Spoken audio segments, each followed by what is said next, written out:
Hey guys, this is the King Boss. Welcome back to Ron's Tech Hub, and in this one we're going to be looking at the Motorola G9 Plus. This just got released in September 2020.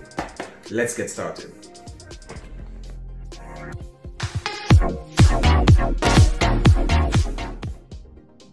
Okay guys, so here we have the Motorola G9 Plus already finishing while the G8 Plus is still struggling to get there. Obviously this was expected. It's a newer phone. The G8 Plus is my daily driver and has apps installed, so there might be some errors in there because of that.